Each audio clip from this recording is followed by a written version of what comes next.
Hello കൂട്ടുകാരെ, ലീല സ്റ്റോക്കിലേക്ക് എല്ലാവർക്കും സ്വാഗതം. എല്ലാവർക്കും നമസ്കാരം. ഒരു വിഷയം ഞാൻ ഇന്ന് പറയാൻ പോകുന്നത് നമ്മുടെ രാജ്യത്തിൻ്റെ ഇപ്പോഴത്തെ അവസ്ഥ ചിന്തിച്ചുകൊണ്ടാണ്. ശരിക്കും പറഞ്ഞാൽ ഞാൻ അക്ഷരം പഠിച്ചതും എടുത്തതും എൻ്റെ കാലത്ത് അക്ഷരം പഠിച്ചതും എടുത്തതും പൂഴിക്കകത്തിലെഴുതിയും ഓലയിലെഴുതിയൊക്കെയാണ് പഠിച്ചത്. പിന്നീട് നമ്മൾ 1ാം ക്ലാസ്സിലോട്ട് പഠിക്കാൻ പോയപ്പോഴേ നമുക്കവിടെ ഒരു പ്രാർത്ഥനയും പ്രതിജ്ഞയൊക്കെ ഉണ്ടായിരുന്നു. അഖിലാണ്ട മണ്ഡലം ആയിരുന്നു പ്രാർത്ഥന. അത് ചൊല്ലിക്കഴിയുമ്പോൾ പിന്നെ ഒരു പ്രതിജ്ഞ ഉണ്ടായിരുന്നു. രാജ്യത്തിന് വേണ്ടിയിട്ട് ഒരു പ്രതിജ്ഞ ഉണ്ടായിരുന്നു. അത് ഇന്ത്യ എൻ്റെ രാജ്യമാണ്, എല്ലാ ഇന്ത്യക്കാരും എൻ്റെ സഹോദരി സഹോദരന്മാരെ എൻ്റെ രാജ്യത്തെ സ്നേഹിക്കുന്നു എന്നങ്ങോട്ട് തുടങ്ങുന്ന ഒരു പ്രാർത്ഥനയായിരുന്നു. എല്ലാ ഇന്ത്യക്കാരും എനിക്കൊരു കണക്കാണ് എന്നൊക്കെയുള്ള ഒരു പ്രതിജ്ഞ. ഇപ്പം നമ്മുടെ രാജ്യത്തിൻ്റെ ഒരു അവസ്ഥ നോക്കിയാൽ അതിന് എന്ത് പ്രാധാന്യമുണ്ട്? എന്താണ് നമ്മുടെ രാജ്യത്തിൽ സംഭവിച്ചുകൊണ്ടിരിക്കുന്നത്? നമ്മുടെ രാജ്യം ഏത് അവസ്ഥയിലേക്കാണ് പോയിക്കൊണ്ടിരിക്കുന്നത്? എന്തുവാണ് നമ്മുടെ രാജ്യത്തിൽ ഇപ്പം നടക്കുന്നത്?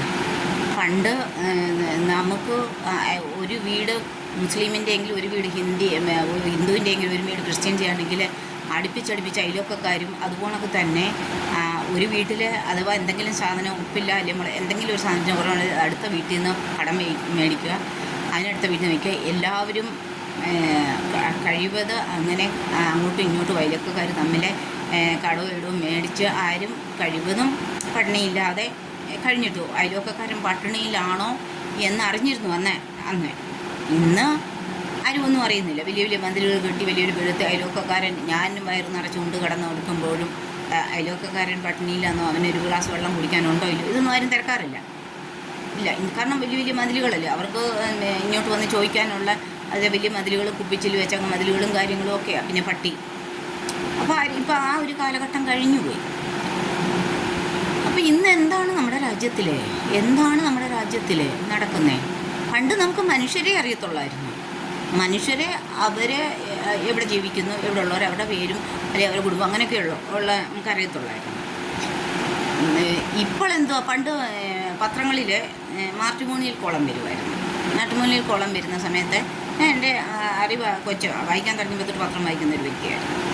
അപ്പോൾ അതിൻ്റെ അകത്തിൽ മാട്രിമോണിയൽ കോളം കിടക്കും, അതിൻ്റെ അകത്തിൽ. ഇപ്പം വന്നിട്ട് എന്തുവാ, ഇപ്പോൾ ഓരോരുത്തർക്കും പ്രത്യേകം മാട്രിമോണിയമായി. ഓരോ സഭകൾക്ക്, ഓരോ ഹിന്ദു, ഈഴവ, നായർ, അതുകൊണ്ട് എല്ലാത്തിനുമായി. കാരണം വേർതിരിവിൻ്റെ അങ്ങേയറ്റത്താണ് നമ്മളിന്ന് നിൽക്കുന്നത്, അല്ലേ? വർഗീയതയുടെ അങ്ങേയറ്റത്താണ് നമ്മളിന്ന് നിൽക്കുന്നത്. എന്താണ് നമ്മുടെ രാജ്യം ഇങ്ങനെ പോകുന്നത്? എന്താണ് നമ്മുടെ രാജ്യത്തിൽ നിന്ന് നമ്മൾ പഠിക്കാനുള്ളത്? എന്താണ് നമ്മൾ ഈ കാണുന്നത്? ഒരു യഥാർത്ഥ രാജ്യസ്നേഹി എന്ന നിലയ്ക്ക് ഒരു 17 വർഷം ഗൾഫിൽ ജോലി ചെയ്തതാണ് ഞാൻ. മിഡിൽ ഈസ്റ്റിൽ ജോലി ചെയ്താണ് ഞാൻ. ഒരു മുസ്ലിം രാജ്യത്ത് ജോലി ചെയ്താണ് ഞാൻ എൻ്റെ മക്കളെ രണ്ടുപേരെയും വിദ്യാഭ്യാസം കൊടുത്തതും പഠിപ്പിച്ചതും എടുത്തതുമല്ല. അവിടെ നമുക്ക് ലഭിച്ച, അവർ നമ്മളോട് കാണിച്ച കരുണയും ദയയും, അവർ നമുക്ക് തന്ന സംരക്ഷണവും പ്രൊട്ടക്ഷനും ബഹുമാനവും ഇന്ന് എവിടെ നമുക്കിവിടെ ഇന്ത്യയിൽ കിട്ടുന്നു? ഇല്ല, ഒരിക്കലുമില്ല. പിന്നെ പാശ്ചാത്യ രാജ്യവും ഗൾഫ് രാജ്യങ്ങളും മിഡിൽ ഈസ്റ്റുമാണല്ലോ നമ്മുടെ ആൾക്കാർ ജോലിക്കായിട്ട് പോകുന്നു. അതായത് ക്രിസ്ത്യൻ രാജ്യവും മുസ്ലിം രാജ്യവും. ഈ ക്രിസ്ത്യങ്ങളെയും മുസ്ലിങ്ങളെയും ദ്രോഹിക്കുന്ന ഒരവസ്ഥയാണല്ലോ ഇപ്പം നമ്മുടെ ഇന്ത്യയിലൂടെ നീളം കണ്ടുവരുന്നത്. അപ്പം എന്താണ് നമ്മൾ മനസ്സിലാക്കുക? എന്താണ് ഒരു ഇരട്ടത്താപ്പ്? എന്താണ് അവിടെ ചെന്നു എത്രയോ കോടികളും ഇന്ത്യക്കാരാണ് മിഡിൽ ഈസ്റ്റിലും ഇവിടെ ഈ പാശ്ചാത്യ രാജ്യത്തും ജോലി ചെയ്യുന്നത്. അവരൊക്കെ ഈ ന്യൂസ് നമ്മൾ ഇവിടെ ഇന്ത്യയിലായിരിക്കുമ്പോൾ കുഴപ്പമില്ല, പക്ഷെങ്കിൽ നമ്മൾ വെളിയിൽ നിൽക്കുമ്പോഴാണ് നമുക്കതിൻ്റെ ഭീകരത മനസ്സിലാകുന്നത്. ഞാൻ യമനിൽ ജോലി ചെയ്തുകൊണ്ടിരുന്ന സമയത്ത് നമ്മളെപ്പോഴും അവരോട് ഞങ്ങളുടെ ഇന്ത്യ അങ്ങനെയല്ല, ഞങ്ങളുടെ ആൾക്കാർ അങ്ങനെയല്ല എന്നൊരു പ്രൗഢോടെ പറയുമായിരുന്നു. കാരണം എനിക്ക് എൻ്റെ രാജ്യത്തിനെ പറ്റി ആരെങ്കിലും ഇൻസൾട്ട് ചെയ്ത് സംസാരിക്കാൻ ഞാൻ അവിടെ വഴക്കിടും. എനിക്കെൻ്റെ രാജ്യം വലുതാണ്, കാരണം എന്നാ കുഞ്ഞിലെടുത്ത പ്രതിജ്ഞയാണ്. ആ രാജ്യസ്നേഹമാണ് നമുക്കുള്ളത്. അതുകൊണ്ടാണ് സ്വന്തം രാജ്യത്തിന് വേണ്ടിയിട്ടും പട്ടാളക്കാർക്കും അതിർത്തി കാക്കുന്നവർക്ക് എല്ലാവർക്കും വേണ്ടിയിട്ട് എപ്പോഴും പ്രാർത്ഥിക്കുന്നത്. അതാണ് രാജ്യസ്നേഹം. അല്ലാതെ ഈ കാണുന്ന ഒന്നുമല്ല രാജ്യസ്നേഹം. എന്നിട്ടും അങ്ങനെ അവരോട് വഴക്കിടുമ്പോഴാണ് അവരൊരു സുപ്രഭാതത്തിൽ കൊണ്ടുവന്ന് അവരുടെ അറബിയിൽ എഴുതിയിരിക്കുന്ന ഒരു പേപ്പറും പടവും സഹിതം നമ്മളെ കൊണ്ടുവന്ന് ഡ്യൂട്ടിയിൽ കൊണ്ടുവന്ന് കാണിക്കുന്നത്. നോക്കേ, അവർ കൊണ്ടുവന്ന് കാണിക്കുമെന്ന് നോക്കേ, നിങ്ങളുടെ ഇന്ത്യ നോക്കേ, നിങ്ങളെപ്പോഴും ഞങ്ങളോട് ഞങ്ങളുടെ ഇന്ത്യ എന്ന് പറഞ്ഞു ഞങ്ങളോട് വഴക്കിടുമല്ലോ, ഞങ്ങളുടെ ഇന്ത്യ അങ്ങനെയല്ല ഇങ്ങനെയല്ല എന്ന്. പക്ഷേ നോക്ക്, നിങ്ങളുടെ ഇന്ത്യയിൽ നോക്കേ, എന്തുവാ നിർഭയെ ബലാത്സംഗം ചെയ്ത് ഡൽഹിയിൽ ബസ്സിലിട്ട് കൊന്ന ആ ചിത്രത്തിൽ ഉൾപ്പെടെയാണ് അവർ കൊണ്ടുവന്ന് നമ്മളെ കാണിക്കുന്നത്. അറിയോ അവിടെ എന്തുവാ ചെയ്യുന്നത്? നമ്മുടെ തല, നമ്മൾ വിദേശത്തായിരിക്കുമ്പോൾ ഇങ്ങനെയുള്ള ന്യൂസുകളൊക്കെ അവിടുന്ന് കാണുമ്പോൾ നമ്മുടെ തല താണു പോവുകയാണ്. പ്രൗഡ് ടു ഞാൻ ഇന്ത്യൻ എന്ന് പറയാൻ പറ്റത്തില്ല നമുക്കവിടെ. നമ്മൾ ഇവിടെ ആയിരിക്കുമ്പോൾ ഓക്കെ, പക്ഷേ ഈ വിദേശ ചാനലുകളിലെല്ലാം ഇവിടുത്തെ വാർത്തകളും കാര്യങ്ങളും എല്ലാം പോകുന്നതാണ്. ആ വിദേശ ചാനലുകളിൽ എന്തോ ചർച്ച ചെയ്യപ്പെടുന്നതെന്ന് ആരെങ്കിലും ശ്രദ്ധിക്കാറുണ്ടോ? വിദേശ ചാനലുകളിൽ എന്തോ ഇന്ത്യയെപ്പറ്റി, ഇപ്പോഴത്തെ അവസ്ഥയെപ്പറ്റി ചർച്ച ചെയ്യപ്പെടുന്നത്, സംസാരിക്കപ്പെടുന്നതൊക്കെ അറിയുന്നുണ്ടോ? ഇപ്പം നമ്മുടെ പാസ്പോർട്ട് 148ാമത്തെ നമ്പറിലാണ്. എവിടെയായിരുന്നു നമ്മുടെ പാസ്പോർട്ട് നേരത്തെ? ഏത് നമ്പറിലായിരുന്നു? ആരെങ്കിലും ഇതേപ്പറ്റിയൊക്കെ ചിന്തിക്കാറുണ്ടോ, പറയാറുണ്ടോ? വാർത്തകളൊക്കെ ഞാൻ എന്തെങ്കിലുമൊക്കെ പോസ്റ്റ് ചെയ്യുമ്പോൾ അതിൻ്റെ കീഴിൽ കൊണ്ട് പലര് അവിടെ കൊണ്ടുവന്ന് സഭ്യമല്ലാത്ത ഭാഷയെ കൊണ്ടുവന്ന് കമൻ്റ് ഇടാറുണ്ട്. അവർക്കൊക്കെ ഒഴിഞ്ഞു പോകാം, എനിക്കതിനോട് താല്പര്യമില്ല.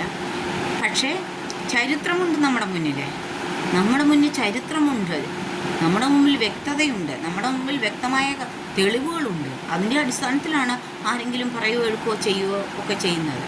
അപ്പോൾ എവിടേക്കാണ് നമ്മുടെ രാജ്യം പോകുന്നത്? എന്തുകൊണ്ടാണ് നമ്മുടെ രാജ്യത്തിൽ ഇങ്ങനെ? ഇപ്പോൾ നമുക്കൊരു ഇന്ത്യ ഉണ്ടായിരുന്നു, ജനാധിപത്യമായ ഒരു ഇന്ത്യ ഉണ്ടായിരുന്നു, എല്ലാ ഇന്ത്യക്കാരും ഒരേ പോണക്കായിരുന്നു. ആ ഇന്ത്യയിലെ ഓരോരുത്തരും നമ്മുടെ മതേതര രാജ്യമല്ലയോ, ജനാധിപത്യ രാജ്യമല്ലയോ നമ്മുടെ രാജ്യം? എന്താണ് അംബേദ്കറൊക്കെ എഴുതി വെച്ച രാജ്യം? മഹാത്മജി വിഭാവനം ചെയ്ത ഇന്ത്യ ഇതാണോ? ആണോ? ഇന്ന് ജാതിയുടെയും മതത്തിൻ്റെയും പേരിൽ നീ മുസ്ലിം, നീ ക്രിസ്ത്യാനി, ഞാൻ ഹിന്ദു, നീ മാറി നിൽക്കുക. എന്താ നമ്മുടെ രാജ്യത്തിൽ നടക്കുന്നത്? എന്തുവാ?